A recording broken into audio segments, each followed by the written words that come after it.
I know you're listening. You're here because something isn't right. Something feels twisted, upside down. Things don't add up. Hello, human. Welcome to our twisted universe.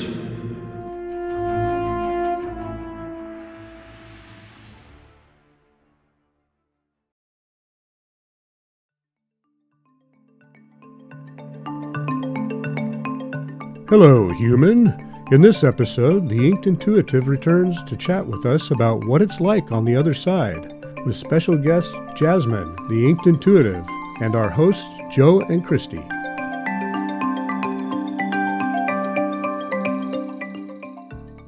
That's it. Okay.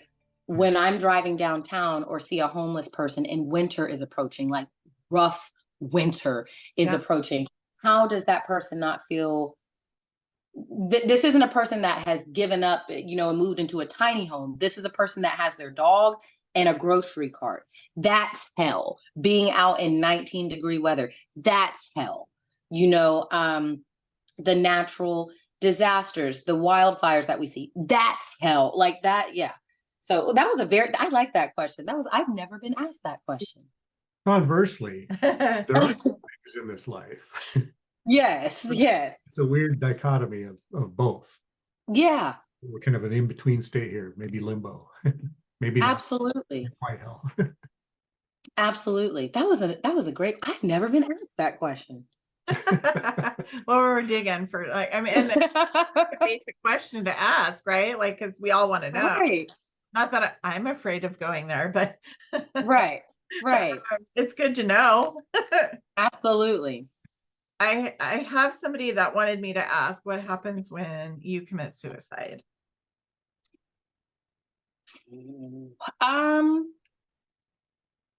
When one commits suicide, if we're going back into, see, this is where the lines get crossed, right? Because we have, well, do you believe somebody has a set time? But we as humans are also a free will as well. When someone commits suicide, one thing that one of my best friends told me, we lost contact, but she dealt with depression. And, she's attempted to take her life before. And she looked at me and she said, Jasmine, do you know what depression and wanting to commit suicide feels like? And I said, no. She said, it feels like you really think the world would be better off without you. That's what it really feels like. It doesn't feel like, oh, I have something to wait on or it's going to get better. So when someone commits suicide, I kind of feel like it's like you're getting out of the contract to start over a new loan term, right? Like something didn't work out in this life, or I've run out of savings to keep paying these bills. Yeah. I don't think anybody who commits suicide has taken the thought lightly, right? Do they have the spiritual currency and power to endure what's in this contract? If you are dealing with somebody who's dealing with depression, and even though they agreed, may potentially, to come back and fulfill this contract, just like we have contracts, cell phone contracts, cable contracts, I wasn't anticipating all these fees, like iron cut, and it's not that I'm making light of suicide at all, but sometimes the contracts that we agree to come back and fulfill, maybe we're trying to, have champagne taste on a beer budget. We may not be equipped for that. But, everybody has their own reasons for doing it. But what I believe happens basically is the contract gets started over, or you are forfeiting your lesson in this lifetime. So you will come back again, but to learn something from a different angle. It's not like a purgatory or I don't, and I get asked about this a lot. I personally don't believe there's a purgatory. Oh, okay. That's good to know. I personally don't believe, I feel there's a waiting period. Like if you're in a line or at McDonald's or something, it's not that you're not going to get your food, but there's a waiting period, but the destination is still going to be reached for sure. I've heard that like a lot of souls want to come and incarnate on earth to clear out karmic debt and things like that. And there's like a waiting. Yeah. Yeah. It's like you're gonna get to the drive-through window, but hold on first. Like, yeah, definitely, definitely. Because there, and that whoever asked that question, I appreciate that. I have lost people to suicide and have been present at one on accident. Where I tried to reach, my hand was on the doorknob and I heard the gun go off. So I have been there, and as much as I wanted to get angry, and it's a cop out when people go, "Oh, that's so selfish." You have no idea what that person was going through, and as much as I wanted to save and work, why would I make someone stay in pain or be in a place that they're not happy when they know that they don't have the spiritual funds to handle it or the emotional currency to handle it? Why would I do that? Could things get better with the support system? Yeah, but most people, Robin Williams, for example, come on now, he had the world as a support system, and that still was not enough. That still was not enough. So as much as we want to get angry about those things, we have to think of the emotional currency and the spiritual currency. It doesn't mean that you and I are richer than anybody else. We just may have a better concept of how to move our monies around or our savings around, if you're following the metaphor here. So that's what we have to think of. That these are some good questions. I'm here for these questions. Like, I really have to think. I'm like, oh, this is nice, because I've done, podcasts and stuff before, but I feel like this is like coffee shop central. Like, I'm okay. I'm listening. I'm good. It's fascinating. Do we have, so we have a soul contract. Is there think of it like a project. Is there a predetermined plan for your life? Are we predestined to certain things in our life before we start? I don't think so. I think this is how life works. We're driving from San Antonio to Houston. You can take I-10, or you can take 1604 and I-10, or you can take some country back roads, or you can fly, or you can Uber. I don't think we have to fulfill a certain thing, but the goal will eventually be reached. The destination will be reached. How you get there is on you. If you want to fly, if you want to take a cruise, if you want to go the long way around, that's on you. I don't feel that. Yeah, I don't feel that. Okay, well, my life has already been pre-mapped out for me, because that defeats the lessons that we learn. If we had to go through and everything was destined, or predestined for us, that defeats us learning lessons and getting over things and now having an understanding. Because to know is one thing, to understand is something else. So I think that the cheese at the end of the stick is there for all of us. But how we get to our said cheese depends on the choices that we make with the people who we involve in our lives and whatnot. I don't think it's as from point A to point B as a lot of people think it is. Perfect example, my boyfriend and I now, we look back, we met actually 10 years ago, because we both work for the same school district. We met 10 years ago, and I insulted him the first time we met. He was giving a presentation. I was like, basically, this is trash. Like, I told him it was trash. 5 years later, he ended up being my supervisor. He was my AP at the high school that I worked at. And I wanted to die when I saw him again, because he stuck his hand out and he goes, arts and crafts, because that's what I called his presentation 5 years ago. Even though he was married at the time, I was in a relationship at the time.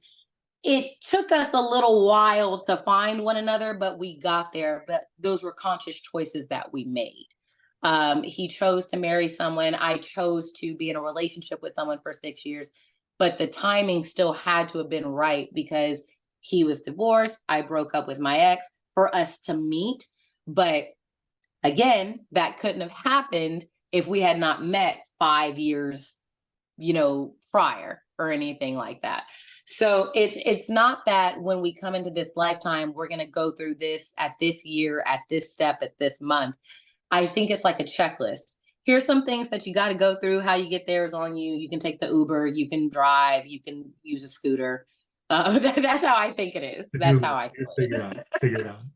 So next time we go to HEB, instead of going the little short hop, let's go around the other side of the planet, all the way around the back way. That's my boyfriend. He cannot go to HEB for a list. I can go with a list. If he goes, that's like sending somebody who likes Target into Target. He goes up and down every aisle to sample all the rest of the peas. And I'm like, can we not just go to the deli and get the cheese? Well, no, because did you see the yellow tag? This is on sale.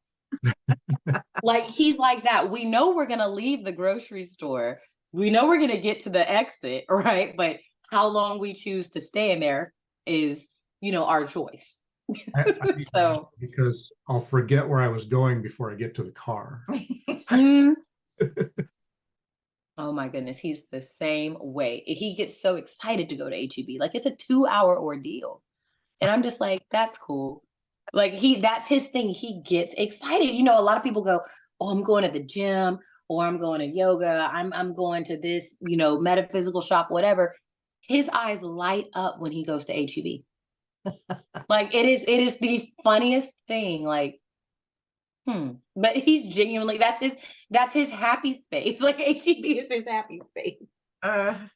More power to you. That's a grocery store in Texas area. I think primarily. Okay, I have a good one for you. Okay. Are there past lives, right? We think there are, but when you cross over, do you remember your past lives? Absolutely. Absolutely. I feel that, to answer the first part of your question, there's past lives, because there are things that you understand that you've never even had exposure to. Right. So those are embedded in our memory, in your hard drive, right? It's not being used. Oh my gosh, come on. I took a computer class years ago. What's it called? Not the random active memory, not the RAM. What's it called? It's like, what, anyways, I forget what it's called. It's the memory that's kind of stored in the back that's only used when commanded to be used. But it's there. But that was a long time ago in high school. Do we have past lives? Absolutely. So do we have past lives? Yes, which explains how we have innate knowledge of things that we've never done, nor have had the chance to understand. When we pass, I believe that we get to see all of those past lives, but when we choose to reincarnate, I believe we get to take bits and pieces of knowledge from other past lives that we choose to equip ourselves in the lifetime that we're going into. So, for example, I love music. I have always loved the strings. I have always loved the violins, the cellos, the violas, the double bass. There's just something about those instruments to me. Now, I'm a cellist, and I've been playing for, several years. But what people are shocked to find out is I can't read music. I can't read music. I have tried to be tutored. I've gone to after school programs. I've even given my students gift cards to tutor me, like after school, and I can't get past it. After doing a past life regression, the gentleman I read with claims that I was a Russian cellist as a man several lifetimes ago. But because my teacher was very strict and very mean and almost took the love out of playing that instrument for me, I've created a mental block subconsciously against reading music, because that was hell, right? That was a torture session. I was wanting to play to be a soloist. My instructor wanted me to be the best in the world. So it wasn't about growth. It was about pushing and pushing and pushing constantly. So do I still love to play it? Yes. Can I read A flat, E minor? I have no idea what the hell that is. I have no idea what that is. So that's an example of past life stuff, knowledge that I've taken with me in this lifetime to equip me, because playing the cello and doing dance is peace. Um, so again, in having done a past life regression, and then this gets to where we transition as well. I don't have any children in this lifetime. Several lifetimes ago, I chose to abandon my own children because I was forced into a marriage that I didn't want to be in. And I was very jealous of my own children because they got to choose who they wanted to marry. I was forced to be with someone. When they got old enough to a point, they weren't littles when I left. They were about, I'd say 11, 12. When I decided to run away and was eventually killed due to famine and starvation, like that's how I, went out. That now explains why in all the lifetimes that I can recall, I don't have children. My job, or my karmic debt now in this lifetime, is to take care of who? Other people's children, which is now, it makes sense why I have this draw to education. It's that guilt from 20 lifetimes ago of, did I leave these babies? You know what I mean? So that's why I teach or taught for so long, and why I feel I have a natural gift to it and can explain. But those are memories that I've chosen to take from my past life into this lifetime to equip me for income. So when we do pass, I believe we kind of get to see all of our lives together in a movie or a file, and you're starting to plan for another trip. All right, so you're going to come back in 2472. What are you taking? I'm going to take this. I'm going to take this, like you're going on a vacation. That's how I feel it happens. Because in every lifetime, obviously, I wasn't a musician in every lifetime. There was one lifetime I had a drinking problem and, drunk myself into a stupor and was hit on by an 18-wheeler, hit head on. Ooh. And I was a man. Now it makes sense why my friends laughed at me. Like in college days, they were throwing back the shots and blacking out and let's do it again the next night. Nah, I would get through half a drink and be like, that's enough. Like, it makes sense, like why those things replay themselves. I didn't want to take that liver of steel from that lifetime into this lifetime, not with me working with children. I couldn't. You see how you have to choose what you're preparing to take on your vacation. If you want to work with children for an income, can't be an alcoholic at the same time and be successful. If you want to focus on the arts in this lifetime, whether it's me being a cellist or dance, I can't take, in the same lifetime that I had a drinking problem, I was a very, very successful businessman when it came to virus software. I was very successful, was living the life of the bachelor, but I was very unhappy, turned to the bottle a lot, had a super, super, ridiculous work drive, but that's why I didn't have relationships. That's why I didn't have children. So I had all the money in that lifetime, but lacked other things. So when we die, think of it as you're going on a vacation. What shirt are you going to take? Because you're preparing for this weather. What medicine do you feel you need to take? If we're not going on a cruise, why are you bringing the Dramamine? Type of things. Yeah, that makes sense. I heard you could take other lives as well, like other souls. From there. Okay. Say that one more time. Like, it's been proposed that you could perhaps take a little bit of Cleopatra or a little bit Abraham Lincoln, their memories, or maybe a sliver of knowledge, something like that. That's why there's so many people that believe they were Cleopatra or Abraham Lincoln in their past life. Yes, the collective. Right. The collective. Absolutely. So, mm-hmm. You believe that as well, that you can just kind of, maybe you're taking your own past lives, and maybe I'm going to take a little bit of Joe's or a little bit of Jasmine's with me. So this is what I believe. I really struggle to believe that I was Cleopatra at one point. I struggle to believe that. I don't struggle to believe I may have been in Cleopatra's existence as a servant or a maiden or something like that, which is why I feel connected to a certain haircut or a certain look and, or anything like that. But am I saying that those other people are wrong? No, that's just not something I have experienced. I know when I walk in public, and I'm not saying this to be arrogant in any way, shape, or form, I am often told by strangers, men, women, children, the elderly, it doesn't matter. I am stopped and they just go, "You are really pretty." I'm like, "Am I really?" Because I just came out in a head wrap and I'm just trying to get some, some hot Cheetos. Like that's how I feel. Um, but I'm often told, "You were a very, very pretty ruler in a past life. You were a queen in a past life." And that's something that other people see. Um, it doesn't mean I was Cleopatra in a past life, because there was more than just her. There were Right. thousands upon thousands of queens or whatever. But I get told that often, but I've never felt, me, Jasmine, I've never felt that I was someone else. I feel that Jasmine is the shell. The soul is knowledge that I've learned from being man, being child, being woman, being ruler, whatever. And I can tell you from another past life, one that I was able to recall very clearly in a scrying session. That's why I was killed. I was in the sixth dynasty, which is unheard of. It's the sixth or the seventh in Egypt.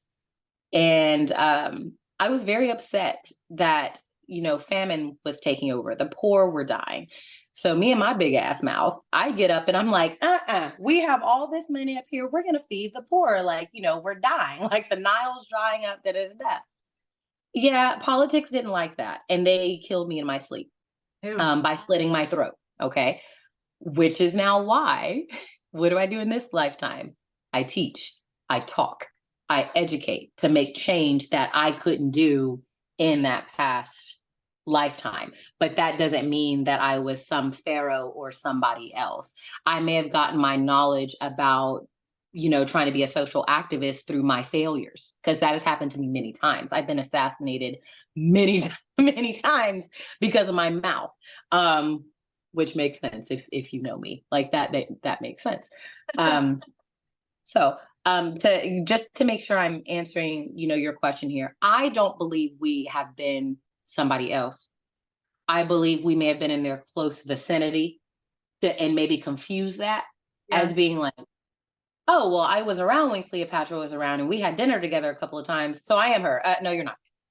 Like you may have been familiar with her energy, and her energy, there was an exchange. I Right. don't think that you were her, but that's my opinion. It's interesting. Oh, Mhm. sure. How about pets? Oh, animals. Oh man, we can go on a tangent about this one. What about the babies? Are they with us, or do we meet up with them? Do we Absolutely. cross the rainbow bridge? So they just, what happens with the pets? Can, Like when you can, get over there? can we reincarnate as a pet, or can a Absolutely. pet reincarnate as a person? Absolutely. I believe we can reincarnate as pets. I was told in a reading one time, the woman, she said, "The black dog with you, the big black one." And her name is Aria. She looks like a person. I can't make this shit up. She reacts like a person. She said that dog, she said it was somebody, an ancestor that you knew, who's here to guide you now to make sure you're staying out of trouble. But that dog is there to heal you. Now, Aria is the most affectionate of all the 5 dogs I own. Okay. She can look at me in the morning and know if I have a migraine, know if it's going to be a good day or a bad day. She can tell when I'm tired from work. I come home and talk to this dog with a glass of wine like she's a person, and she's listening, going, mm, she's listening. So I do believe that we can reincarnate as animals as well. When our pets pass, the reason why we take that so hard is because our pets are family. There's an energy exchange there. So when our pets pass and you grieve them for months at a time, you can't just limit that to a person. That animal has seen you get mad. It's heard all the arguments in the house. It has, cuddled up in a movie. You've taken it to the doctor like a child. But you see them grow old, like humans and whatnot do. So, and I believe pets are there to teach us, certain things as well. Life lessons if they've been reincarnated from a human or if they just keep reincarnating as an animal. I think we all remember our first pet and we all remember how they passed because that was an extreme lesson, for us to learn, whether it's about illness, whether it's about old age or, how mean people. My first dog was poisoned by someone. And that was the first time I understood, her name was Chase, how cruel people could be. That was my first exposure to that. Like, she wouldn't bite anybody. She wouldn't bark at anybody. She was a beagle mix. And we came home and she was foaming at the mouth because somebody fed her ant granules. Even though it was not fair for Chase, that was a lesson for me, going back to the original, right? That was a lesson for me to be like, Jasmine, it's a hard lesson, but don't be naive to think that everybody has your best interest. That's what messed me up more on her death more than anything. Not her passing, but how she went. Like she probably just got out the gate, went up to a nice house and, hey, I wanted to play. And somebody was mean, Imagine that. It's just so horrible. Yeah. Mm-hmm. And so that was a lesson that Chase had, reincarnated to teach me at that time. Now, me as a child, I'm devastated. My mom, that was her lesson to learn to let people in because Chase was an outside dog. The next dog we got, because my mother witnessed Chase go the way she did, was a Lhasa, and we kept that dog inside. My mother would have never before that, right?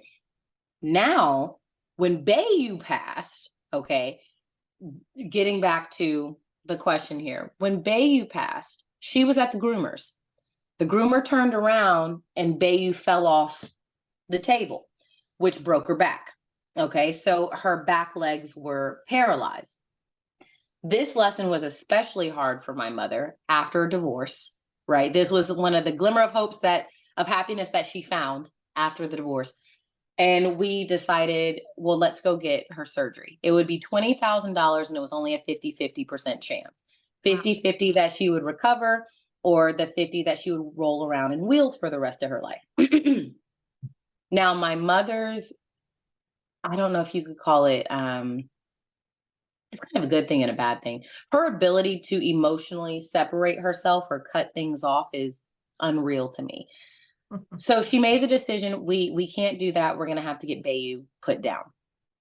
So we left 3 days later. The vet calls us back and said, we just wanted to make sure we didn't put her down because they know how my mom is. They know she can, compartmentalize and cut real quick.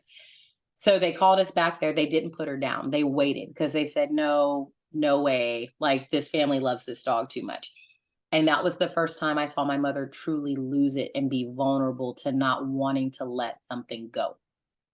Because even with the divorce, it's fine. He can do whatever he wants. But one of her biggest life lessons of cherishing things and it's okay to love came from a dog. Do you see what I'm saying? So yeah, and those are lessons that come back as people. Now, not trying to put all my mom's information out there. Why do I think Bayu came back and did that? Because my mother's mother didn't want her. My great-grandmother raised my mother. My grandmother left my mother with my great-grandmother on the doorstep and left. Oh. Okay. So she's had to, from a young age, be able to compartmentalize to survive. But a dog taught her it's okay to not want to let go. It's okay to be angry still. It's okay to cry. And she lost it. And we stayed with Bayu to the end. We did have to get her put down. But how quick she was to compartmentalize that. And the vet said, no, we're not doing it. That was that lesson. That was that person for her, or that animal to teach her that. So yeah, definitely believe we can reincarnate as dogs. And if it's just a dog energy, they're still there to teach us things as well, for sure.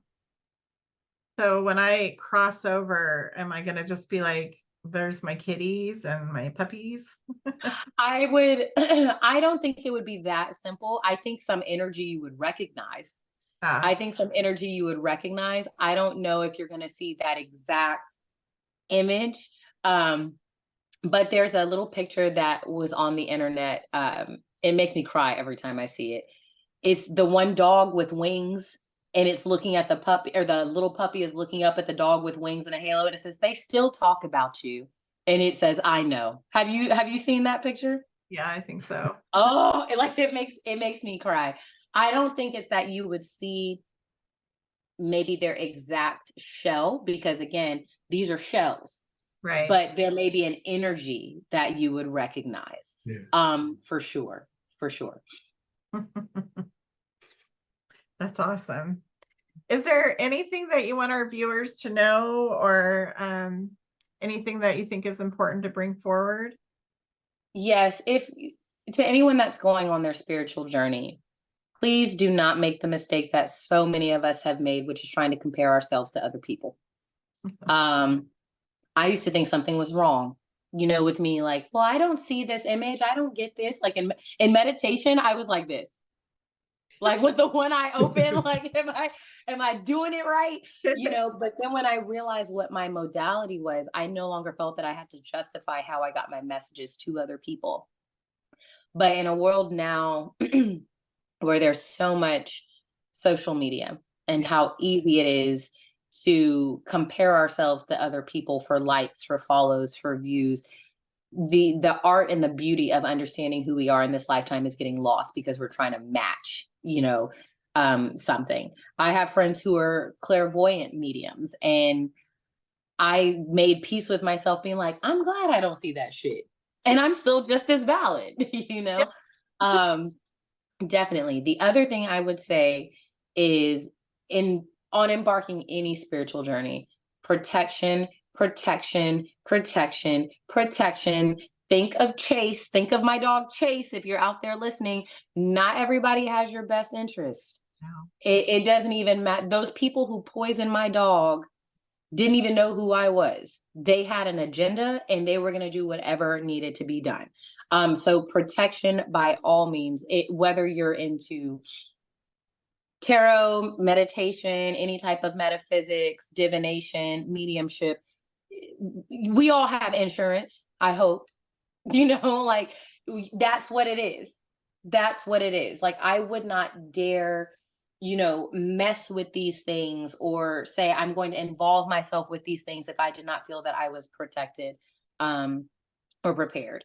And the last thing is to have fun with it, though. It is a lot of trial and error, which is fun but expensive, right? Oh, I'm going to use dowsing rods. Nope, that didn't work. Oh, I'm going to use tarot cards. Nope, that didn't work. Let me try to use pendulums.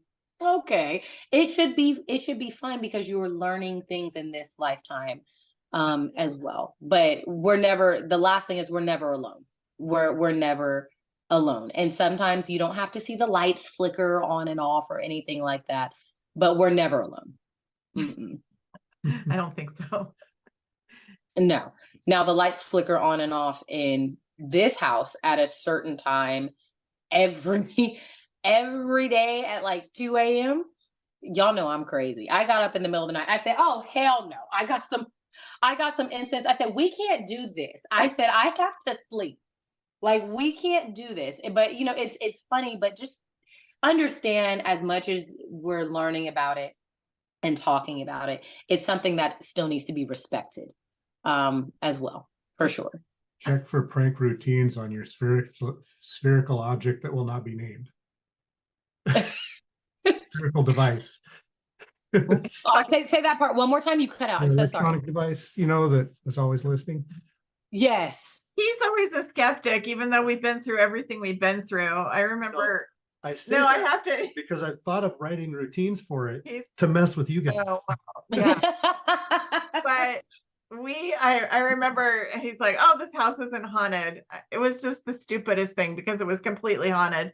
And I don't know if he was trying to like calm my daughter and I down, but it wasn't working. And as soon as he said it, the radio turned on by itself. I'm like, okay. Huh? Bye. Yeah, your chains. He always wants to play devil's advocate. Yeah, and my boyfriend is the same way. We were in here watching Netflix and it was on pause and we heard like through the front of the house. I said, and this is me, Lord. And Josh was like, "Oh, well, it was just the dogs." I said, 1, 2, 3, 4, 5. I said, they're all here. Yeah. Well, it was just something in the kitchen. I said, "Stop it. Like, I know you heard those footsteps." So then we turn Netflix back on and we hear laughing, like child laughing in the house. And so my boyfriend is, "Oh, hell no. Oh, hell no." I was like, "Okay, calm down, stop." So I go out, in the living room and I was like, "Hey, we trying to watch a movie. Like, whoever is here, can y'all either keep it down or move it outside?" You have to address them as if they're still people, because a lot of times spirits don't know if they haven't reincarnated yet. They don't know where they're wandering. They just could have been in the way. Like, so he didn't sleep that night. It was so funny. I turned over, it was about 5 o'clock with him. One eye open. That's funny. It is a real thing, but he's very much so like you. He's the skeptic. And when things keep happening, he looks at me to be like, "Fix it." No, I told you like that it's a thing, but I understand. I understand both sides. I do. I look at it, yeah, stuff happens, but it's not all caused by energies, by spiritual energy. Right. Some things Right. have a physical cause. And I don't want to just default to it's always the energetic side, Right. because I have to kind of maintain a perspective. Of course. And you'll know, like I said, my boyfriend is the skeptic as well. But when we walked somewhere and it was freezing cold in one spot and it wasn't in the next spot, this was me with my glass of wine. Go ahead. Explain that. Explain that. Like, because he's very good. He's very logical.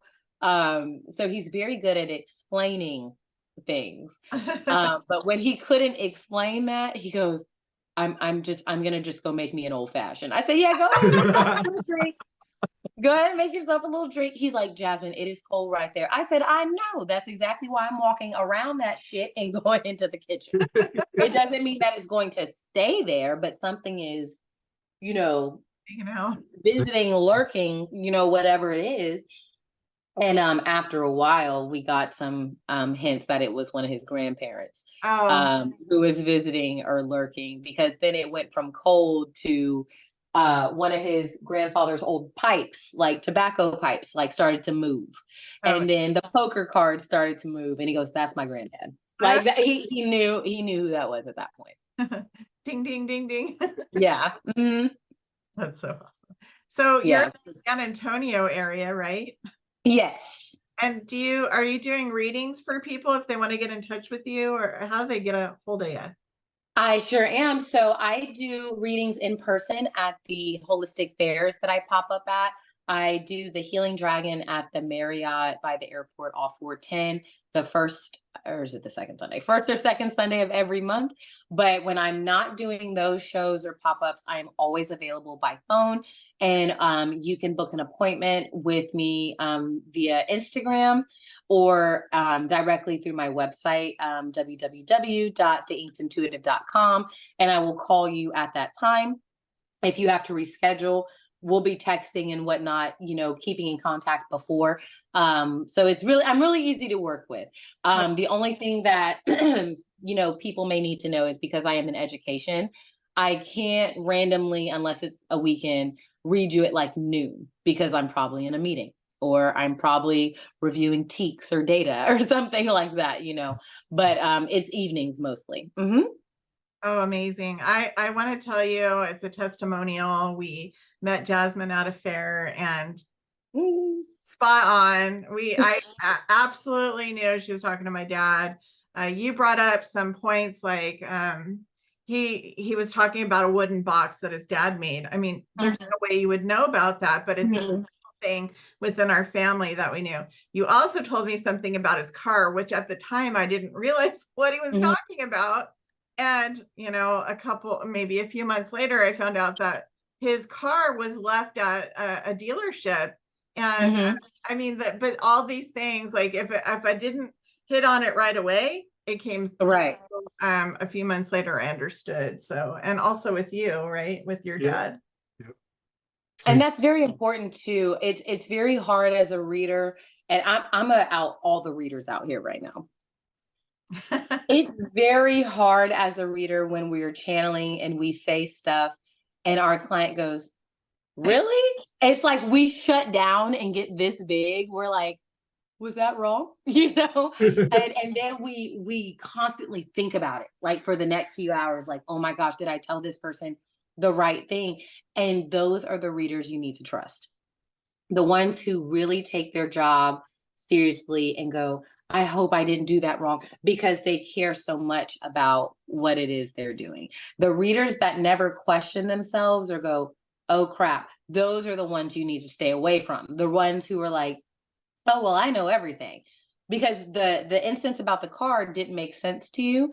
And I said, well, you'll get something hopefully that will make it make sense, but my guides are only going to tell me what I need to know. And that's terrifying to read for a person going off of faith and a whim, like, well, I just know that they said they were going to let them know something, and you can't explain that. So definitely that is very normal.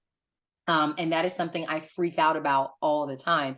But that's how I know that it's genuine, because I can't explain how I know those things. But I worry when people go, that doesn't resonate with me. And I'm like, oh, it doesn't. Okay. And then something will happen, like, 2 days later, but that's my shell talking. There's like, the confidence and the ego. Freud would be proud, the id, the ego, and the superego. But that's, my ego talking like, oh my God, I was wrong. But the authenticity of spirit coming through was meant for you to make that connection with, for sure. Yeah, you don't always get validated right at that moment, but usually. And it's terrifying. Yeah. It's terrifying. It's really cool when you do get validation. Oh, it's like, holy cow. It's like, yay, yeah. The accuracy is a shocker sometimes. Oh yeah. It is. And sometimes when people ask me to read for them and there's more than one person sitting at the table, it's very easy to pick up on the other person's energy. Instead of the person that you're reading for, because the person who you're reading for may be a little bit more closed off, but their friend is super excited and wants to see, what they can pick up. So you're getting all their energy. And the person who's paying you to read for them is like, are you sure you're talking about me? But then the friend is like, she's talking about me, So definitely it is a whole thing. So come prepared by yourself or with a friend if you're willing to share the session, I guess. Yes, that's what I say. Like, are you willing to share this information? Because if you are, okay. That's awesome. Well, I just want to thank you for your time today. It was just so wonderful to have these conversations. It's been so fascinating. I'm sure everybody's going to love seeing this video. Thank you. Thank you. All right. Well, we'll see you soon. Thank you. Bye-bye.